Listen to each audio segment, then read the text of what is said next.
안녕하세요. 겁나신나 부부의 겁나 남편입니다. 오늘의 주제는 오로라입니다.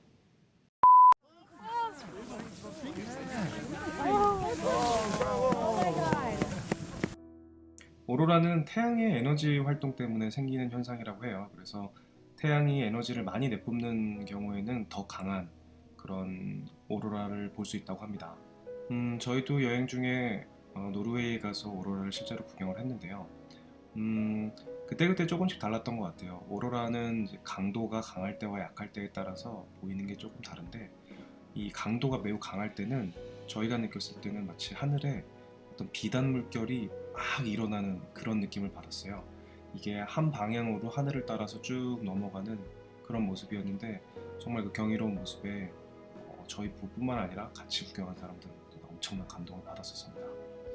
오로라는 극쪽 지방에서만 생기기 때문에 극지방에 가야서만 볼 수 있는데, 어떤 띠를 이루고 지구를 계속 돌고 있어요. 이게 뭐 밤에만 있다 뭐 그런 게 아니라 24시간 지구를 돌면서 존재하고 있는데, 단지 그게 밤에만 보이기 때문에 북쪽 지방에 있는 도시들이 어두운 밤이 됐을 때만 볼 수 있습니다. 근데 위도가 높은 지역 같은 경우는 베개가 있기 때문에 베개가 존재하는 여름 시즌에는 오로라를 볼 수 없고요. 어둠이 길면 길수록 오로라를 볼 확률이 높기 때문에 보통 오로라를 구경 가려면 위도가 높은 극지방에 있는 도시들이 겨울이 되었을 때 가는 것이 가장 좋은 시기입니다. 사람들이 오로라를 구경하기 위해서 찾는 곳이 크게 한 세 군데 정도 되는 것 같아요.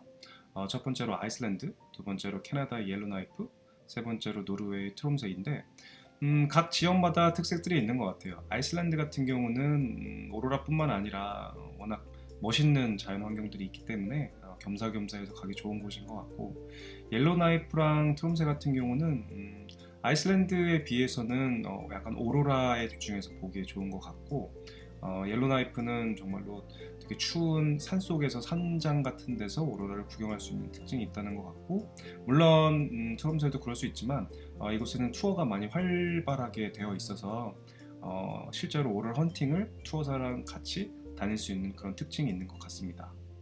오로라가 지나다니는 도시에 가더라도 사실 오로라를 만난다는 것은 쉬운 일이 아니에요. 그래서 오로라를 만나면 3대가 덕을 쌓아야만 볼 수 있다는 그런 얘기들이 있는데, 실제로 그런 게 오로라가 매일 존재함에도 불구하고 잘 보이지 않는 이유는 다른 조건들 때문이에요. 첫 번째로 구름의 영향을 굉장히 크게 받아요. 구름은 낮은 구름과 중간 구름과 높은 구름이 있는데, 높은 구름의 경우에는 사실 크게 상관이 없어요. 높은 구름은 오로라를 가리지 못하기 때문에 설사 있다 하더라도 큰 영향을 주지 못하는데, 낮은 구름과 중간 구름이 많은 경우에는 오로라를 시야를 가리기 때문에 그런 구름이 없는 그런 기상 상태여야지만 오로라를 잘 볼 수 있습니다. 그래서 기후가 굉장히 중요하고요.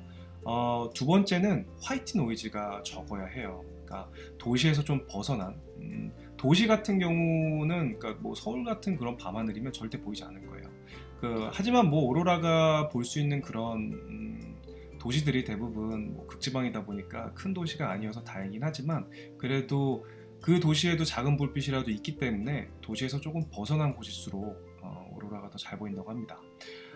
그리고 세 번째는 운이라고 그래요. 이거는 진짜 뭐 어떤 방법이 아닙니다. 운입니다. 운의 여신이 당신에게 오로라를 내어 주어야만 볼 수 있는 거라고 해요. 그 정도로 투어를 참여해도, 오로라 헌팅을 가도, 오로라 포인트에 가만히 있어도 쉽게 나타나지 않습니다. 인내심을 갖고 기다려야 하고 자신의 운을 믿어야 합니다. 그래서 운이 좋은 날 꼭 가셔야 될 것 같아요. 그리고 오로라를 찾으러 가기 전에 반드시 해야 될 게 오로라 관련 앱을 설치하는 거예요. 그 앱들을 보면 오늘의 오로라의 강도가 얼마나 되는지, 그 다음에 현재 위치에서 오로라를 볼 수 있는 확률이 몇 퍼센트 되는지, 그런 정보들을 제공해 주고 있어요. 그렇기 때문에 반드시 오로라를 보러 갈 때는 그 앱을 설치해서 가는 게 좋고요. 앱스토어에 오로라라고 치면 금방 찾을 수가 있습니다. 이 오로라 앱에 보면 오로라의 강도를 나타내는 KP 지수라는 걸 볼 수 있어요. 이 지수는 0부터 9까지로 되어 있고, 9로 갈수록 훨씬 강도가 강한 거기 때문에 오로라를 보러 가는 날을 고르려면 이 지수가 높은 날로 고르는 것이 훨씬 좋습니다. 오로라에 대해서 사람들이 갖고 있는 몇 가지 오해에 대해서 좀 얘기를 해볼게요. 어떤 사람들은 오로라는 눈으로 보이지 않는다. 카메라만으로 찍어야지 보인다라는 얘기가 있는데 그거는 거짓이고요. 오로라의 강도가 약했기 때문에 그렇게 된 거예요. 저희도 아이슬란드에서 좀 처음에 약한 오로라를 만났을 때 저 멀리 하늘에 뭔가 뿌연 그런 빛이 보였어요. 그래서 카메라를 노출하고 찍었더니 그게 오로라였는데 실제로 노르웨이에서 본 그런 오로라는 정말로 그냥 영상에서 보는 그대로의 모습을 그냥 똑같이 눈으로 볼 수 있었습니다. 그래서 오로라를 만났는데 사실은 사진이 훨씬 훌륭해요 라고 말하는 사람들은 안타깝게도 제대로 된 오로라를 보지 못한 사람들입니다. 그 다음에 두 번째 잘못된 오해는 달이 있으면 안 된다. 달이 화나면 오로라를 만날 수 없다. 그런 오해도 있는데 그것도 역시 거짓이에요. 별 사진을 찍을 때 달이 있으면 아무래도 영향을 받지만 오로라는 오히려 달이 밝을 때 저희는 보름달이 있을 때 봤는데 전혀 그 달빛 때문에 오로라가 가려지진 않았고 더 가이드에 의하면 달이 강하면 강할수록 더 오로라의 활동이 활발하다라는 얘기를 들을 수 있었어요. 그래서 달의 크기와는 전혀 상관이 없다. 그것도 저희가 확인을 했습니다. 오로라 사진을 잘 찍는 방법에 대해서 얘기해 보겠습니다. 저희도 투어를 통해서 가이드한테 배운 방법인데요. 영상 같은 경우는 휴대폰으로 찍어도 충분하지만 멋진 사진을 찍기 위해서는 DSLR 카메라와 삼각대가 반드시 필요합니다. 첫 번째로는 카메라의 모드를 매뉴얼 모드로 바꿔야 되고요. 두 번째는 포커싱을 오토 포커싱이 아니라 매뉴얼 포커싱으로 바꿔서 멀리 있는 광원을 잡아서 초점을 멀게 변경을 해놔야 됩니다.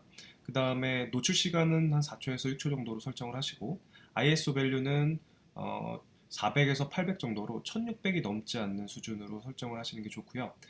노출 시간이랑 ISO 밸류는 사진을 찍으시면서 몇 번 이렇게 바꿔가시면서 테스트를 하시는 게 훨씬 좋으실 것 같습니다. 그 다음에 마지막으로 가장 중요한 화이트 밸런스 값인데요.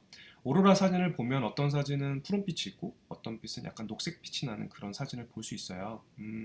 이 밸류를 백색 형광등 4000K 정도로 값을 변경하고 사진을 찍으면 훨씬 푸르고 눈으로 육안으로 보는 그 오로라의 진짜 색깔을 사진에 담을 수 있습니다. 그래서 반드시 이 화이트 밸런스 값을 백색 형광등으로 하시기를 추천드리고요.